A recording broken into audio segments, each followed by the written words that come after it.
Et bonjour à tous, donc aujourd'hui je vous présente un modèle très connu en statistique, le modèle de régression linéaire. Alors, on part d'un principe assez simple, c'est qu'on a 5 groupes de femmes âgées respectivement de 35, 45, 55, 65 et 75 ans. Et on va mesurer tout simplement leur pression artérielle.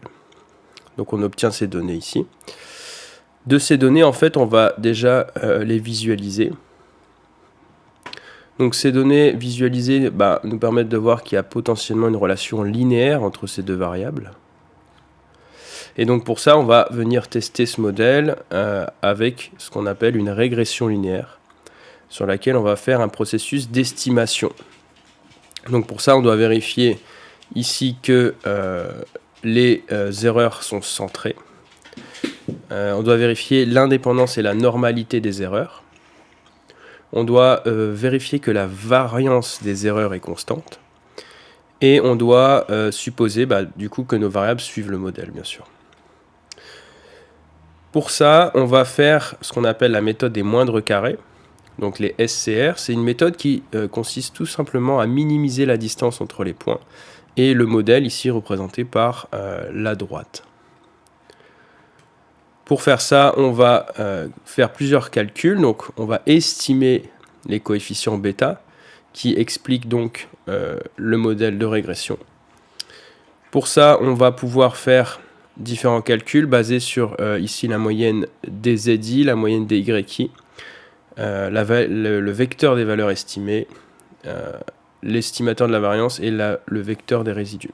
Tous ces calculs nous permettent en fait de calculer les coefficients estimés, coefficients qui vont permettre tout simplement de calculer ici le scope du modèle et la pente qui est relatif au coefficient bêta.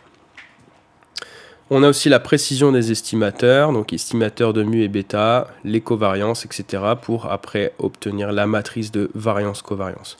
Donc vous voyez ici qu'avec Wiki, on a une vue qui est très...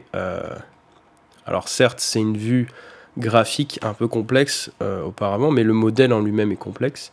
Et c'est surtout qu'on arrive à obtenir une continuité qui va nous amener jusqu'au tableau d'analyse de la variance.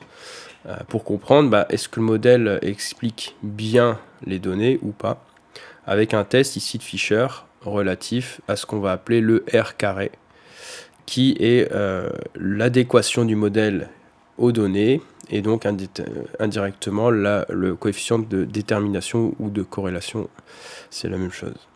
Donc voilà, l'idée c'est de cartographier des modèles de manière à pouvoir les voir visuellement et ne plus avoir aucun doute. C'est vraiment l'objectif de Wiki. Et donc n'hésitez pas si vous voulez créer vos propres modèles ou si vous voulez obtenir ce modèle pour vos études ou pour votre travail de statisticien, de chercheur, de data scientist, peu importe. Voilà, bonne journée!